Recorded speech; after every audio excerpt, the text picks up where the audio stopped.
Economist here. So, in today's video, we are going to be talking about how retail is dying. Not necessarily retail like the purchasing of things, but retail jobs. And now I have noticed this just from my own position working at a retail store. I sell hardware, lumber yard. But I do special orders, I do lumber packages, and a lot of times when you look at the retail space, you can see it getting more and more difficult to have a job inside of this retail space, as many purchases are now going online, or they are being done in such a way that it kind of goes around the retail job position. So what I mean by this is a story, or I guess I'll tell you through a story to explain what I mean by this. In that earlier today, I was taking a phone call from a customer who had called in looking for some bird seed. One of the guys I work with, Steve. Anyway, I had taken a phone call for some bird seed, and the customer had said, hey, this stuff is on sale, it's special. And I'm looking through my computer, right? So I'm got my not my personal computer, but I got my computer there on my desk, and I'm looking at it, and I have a different price. And then I realize it's a sale price, a promotion that was being done through the warehouse, right? So I didn't exactly see it there. And I told him, I said, well, in order to get that price, you're probably going to have to purchase it online through that catalog, through that online purchase. I said, no worries, it'll show up here at the store. And it dawned on me right then. I was just like, oh my gosh, this is how they're going to do it. Like before, people would just call me up and say, hey, I want this particular thing that's in the catalog. And I would be like, yeah, no problem. And I would just order it up. And then I would charge them accordingly. Like it's really simple. I mean, anybody could do it.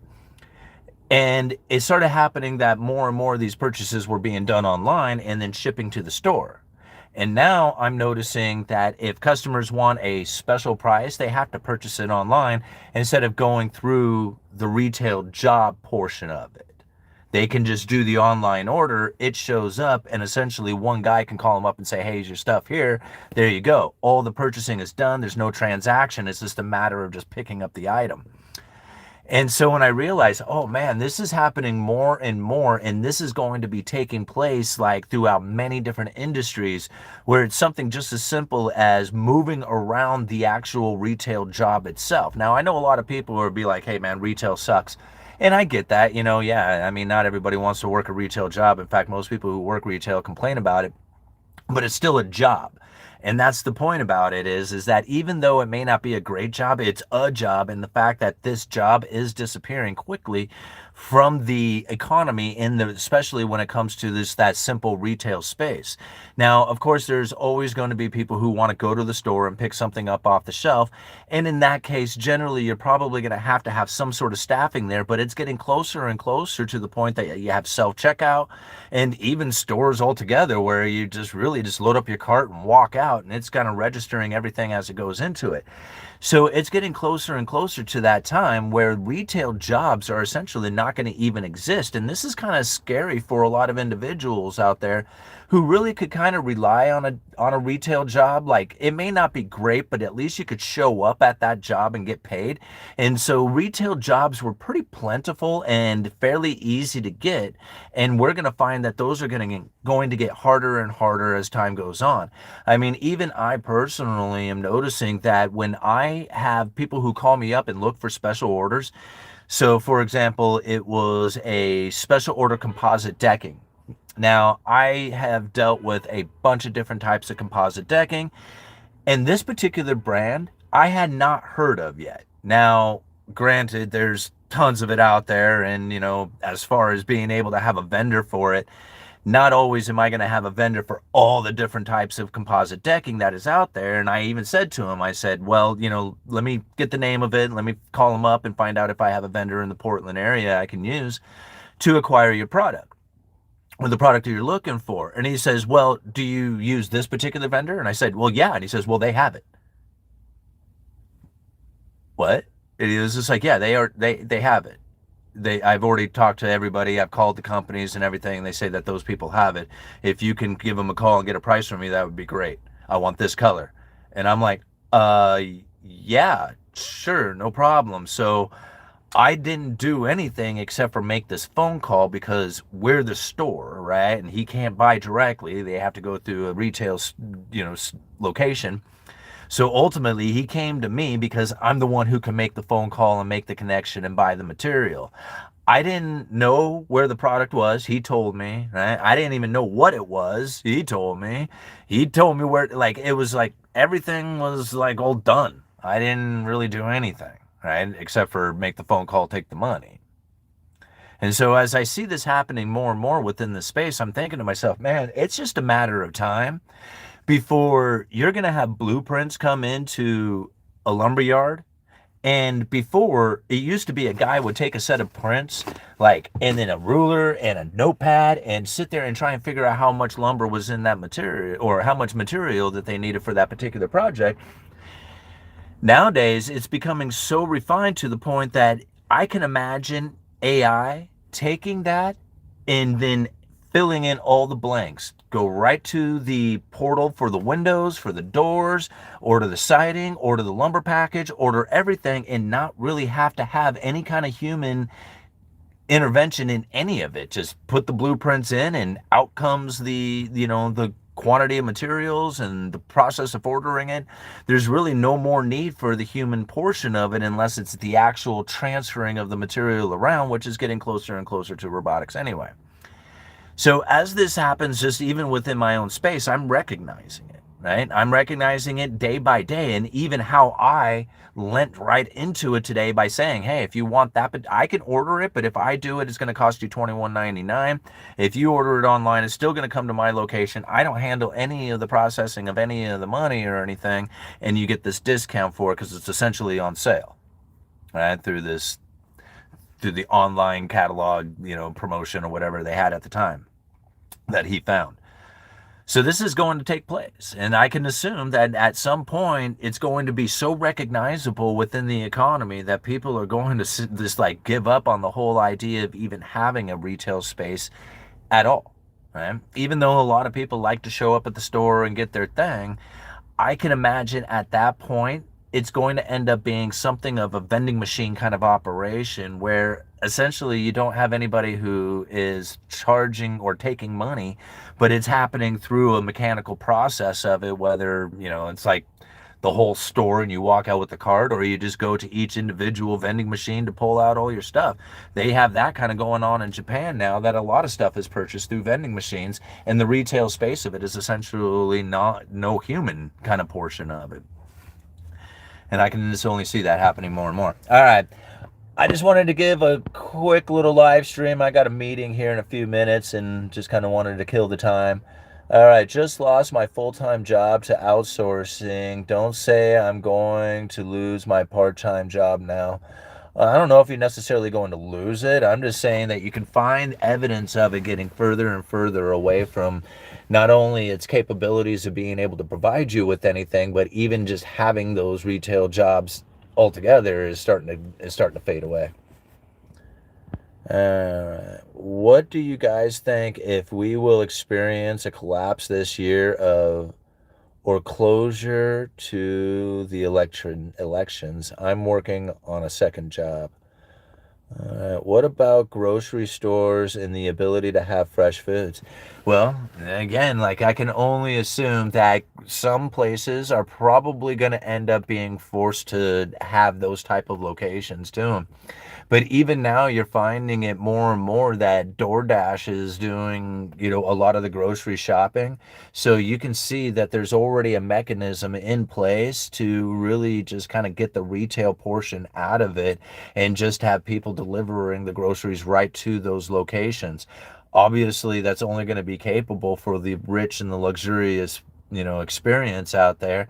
But then again, that's kind of the direction in which that we are headed anyway. So it's not you have to think like the economy is not going to be geared or conditioned or operating for the working class individual anymore. That's why it's getting so tough and difficult out there to operate. When here you got 10-20% of the households really doing well. You can see this evidence of it every day. I mean, I talk about it in every single one of my videos and everybody gets annoyed and bored with it, but that's really what's going on. And so to recognize and deal with it in a fashion that says, okay, I understand that this isn't going to last forever. And even if I was here forever, it's going to be, getting harder and harder as time goes on. So I'm going to have to put in something else to try and acquire more in my life. That's going to be like the asset holder, and cash flowing assets is going to be the key ticket to it all. Most people won't know to do that. Like, they won't even think to do it. And it's like, it's not going to even be in the game plan at all. They're going to think about how it is that they can earn the most money. And that's a good idea. I mean, to be very industrious, but it doesn't really matter how much money you earn. It's just going to get harder and harder over time. So what happens with the elections? I don't know. I don't know. But food, that's going to be hard. Yeah.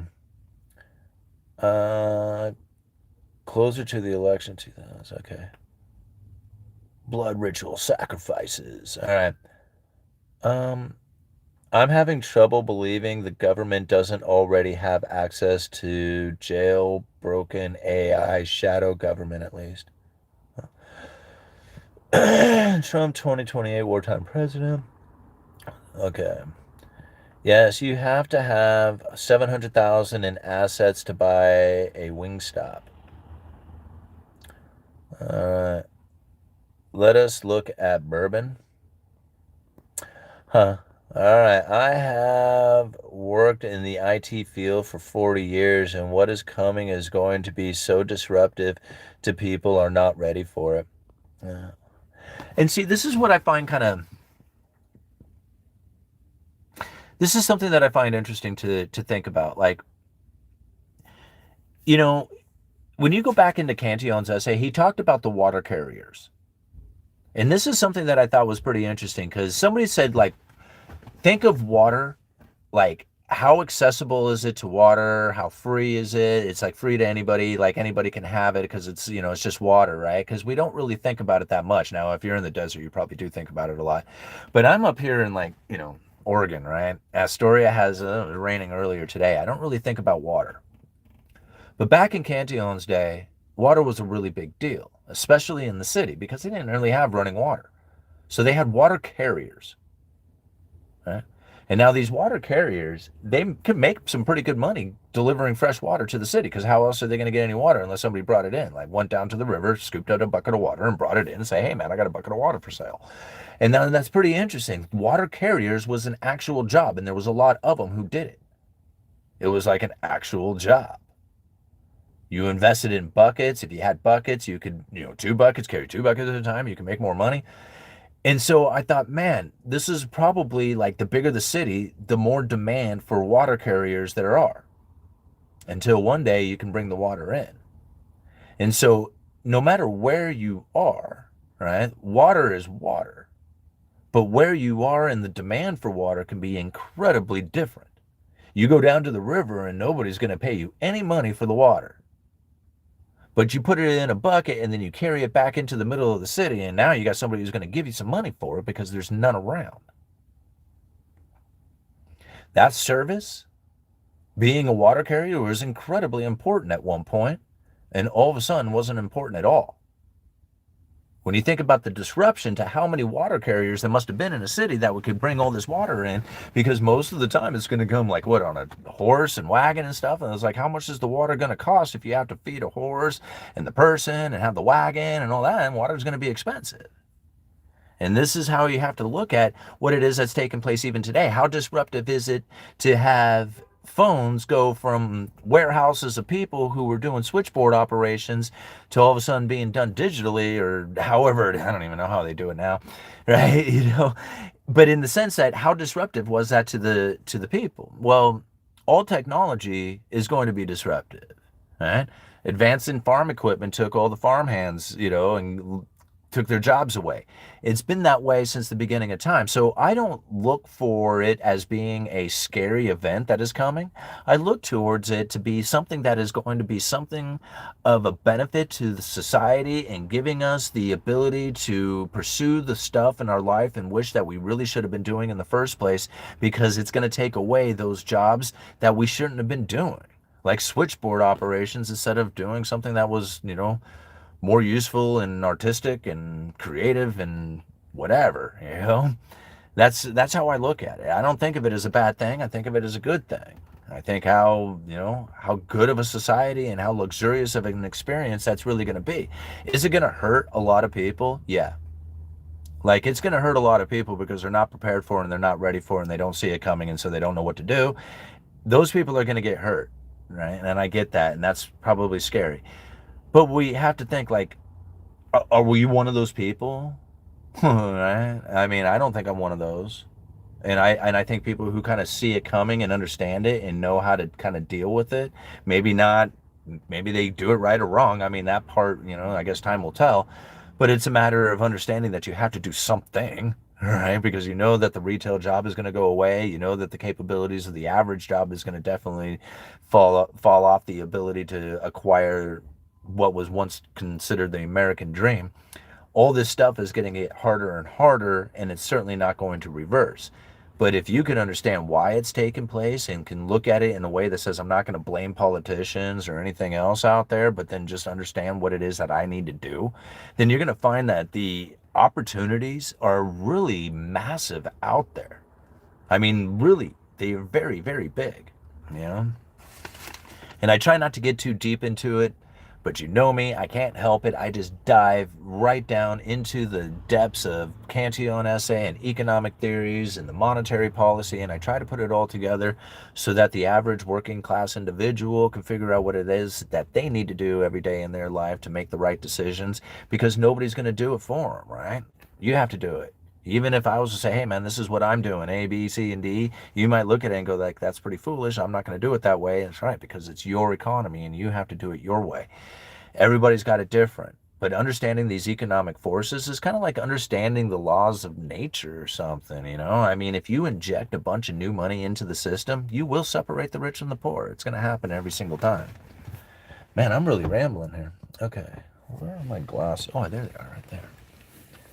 All right, not everyone can be an electrician, plumber, construction worker. No, not everybody can be that. And not everybody's going to be a YouTuber. And not everybody is going to own, art gallery. And not everybody's going to, own a restaurant. I mean, there's whatever it is that people have in their life that they are pursuing. I mean, that's their thing. Not everybody's going to be doing the same thing.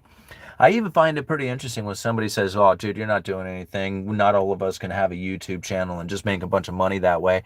And I'm thinking, I put a lot of time and effort and energy into this YouTube channel like it was a second job. So maybe if those people who are complaining about me not doing anything, like, realize that if you go out and pursue money, it doesn't matter what it is that you are doing. I mean, if you are, out there pursuing a business on your own, that's just as worthy as trying to share thoughts and ideas and entertainment with people. And in my opinion, what I'm doing out here is teaching and sharing monetary policy in a way that can have people use it in a very beneficial way. To me, that's like just as noble as anything else out there to do, you know?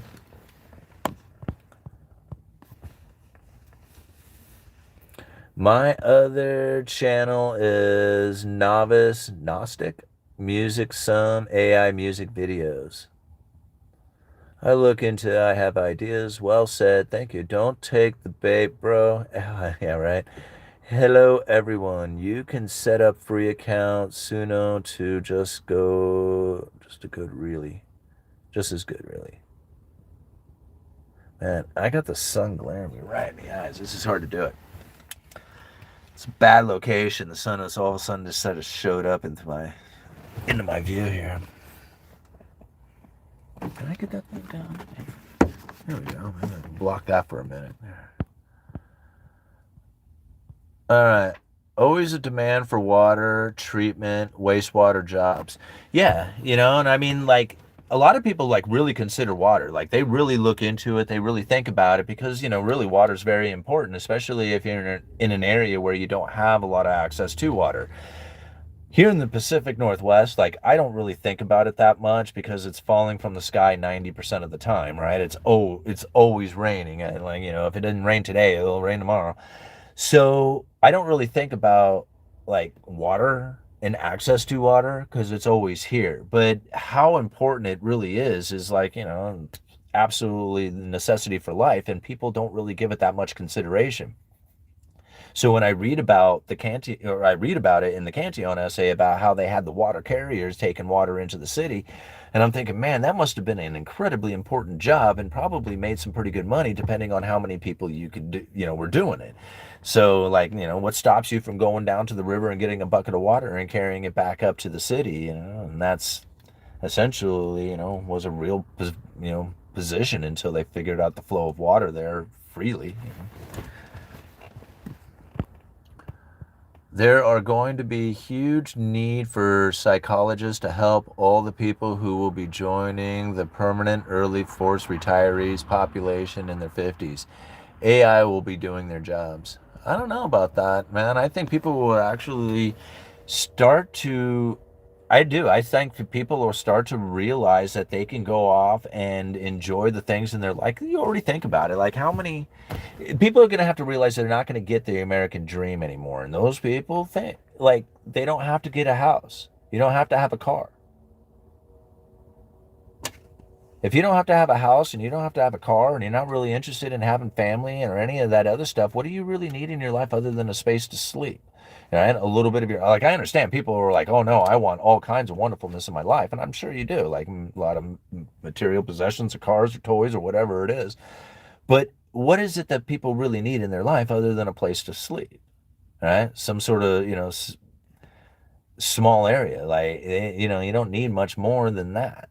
And when I think like how it is that we have rideshare and this DoorDash services and all that other stuff that's happening there, all the jobs that we are losing are going to end up moving into things like that.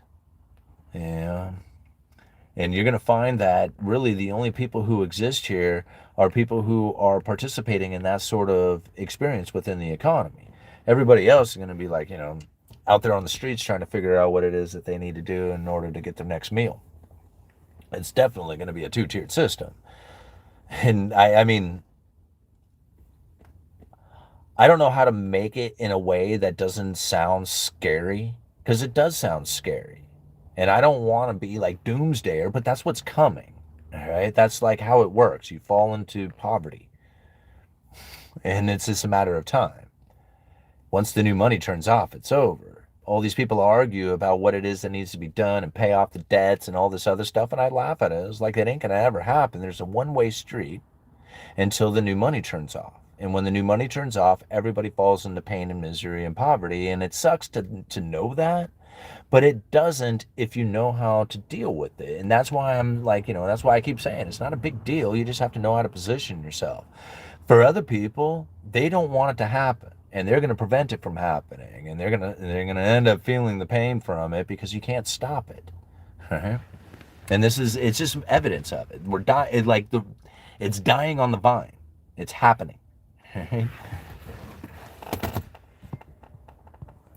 Lots of jobs, but at piecemeal rates. Those have energy to hustle and multitask will do all right. They're considering to hit desalination plants, and if so, could force a massive refuge crisis in the region. No, I cannot survive a place to live only. I need my internet, iPad, laptop, cell phone, nice car, brand name clothings, and my Starbucks. Lots of job. Oh, we already read that one. Believe that. You can do without things, really. Yeah, you really can. But the point being is like there was a time that if you didn't have a car, you weren't able to travel around. But now traveling around is pretty easy, right? I mean, you got apps that'll then do, and then the car shows up. That's pretty cool. Like before, you had to have a friend, or you had to call like a taxi cab or something like that. So I mean, I guess a taxi cab would have been available in cities and stuff, but not everywhere did they have like Uber and Lyft or all that other stuff. And they certainly didn't have DoorDash and all the Uber Eats kind of thing. All this, like, essentially, like using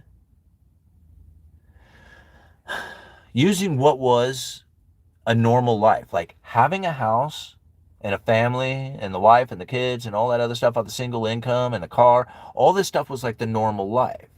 And so now, like, we would want to assume that having a car is normal, but it's not. It's a luxurious experience. And the people who have the idea that they are going to move into this luxurious experience end up putting themselves on the bottom side of the wedge buying this luxurious experience. Because most of the time they end up having to spend their time putting it into that thing and not putting their time into buying cash flowing assets. And so this puts them on the bottom side of the wedge by buying into those luxurious experience of a car. Now, some people will buy it and then use that car to make money. Right? So they'll out there and they're running, Uber or doing whatever they can in order to make the payments on this car. So when you see the fact that there is so many people out there buying vehicles and then using that vehicle to attempt to make money, where do you think that the vehicle price is going to end up going? Like if you could borrow money to buy a car, then use the car to make money, how much is that car going to end up going up and being worth at some point? It's going to start going up, right? And so this is what we have to face going into the future, is that the vehicles that we now have these days are not necessarily something that you can just go and pick up. There was a time you could go to the wrecker and get a wrecker, twist the wrenches on it, and put that thing back on the road. Pretty cool, pretty cool time. Nowadays, ain't going to take place. So if you have the ability to take out a loan to get a car and you can afford it, good for you. But most of the time, people are going to have to put themselves on the bottom side of the wedge because they're going to take all their time and effort that they should be using to get assets, and they're going to be buying a car, which is a depreciating asset, which is doing the exact opposite. Unless they take that car and make money with it, which is going to start happening more and more, is that if you are not using that vehicle to make money with, then you're probably not going to be buying a new vehicle, but instead using the Uber share and renting that vehicle, or renting the time, or whatever it is, paying for the time to get wherever you need to in that vehicle, but never actually owning it. And this is what's going to happen more and more. If you're rich, no problem, you can own the car. But if you're not, you're going to have to do Uber share, or you're going to have to borrow money to get the car and then use the car to then run Uber itself, right? And then you're going to, pay for the car that way. And this is going to happen more and more. Back in the day, it was just like 16 years old. Hey, let's get you a, $800 beater. Like it was my day, right? No, not anymore, right? I mean, you're going to have to, fork out $3,000 to drive a 97 Suburban. Those are the last of the vehicles, and then once they're gone, they're gone. And it'll be over. All right, is it time for me to go yet? All right, I got a few more minutes here. Guy I work with bought a new truck, and he can't put transmission fluid in it without using a lift. uh, huh. I'm getting a phone call here, guys. All right, think I'm going to cut this one short, and I will see you guys in the next one. Uneducated Economist. You guys let me know.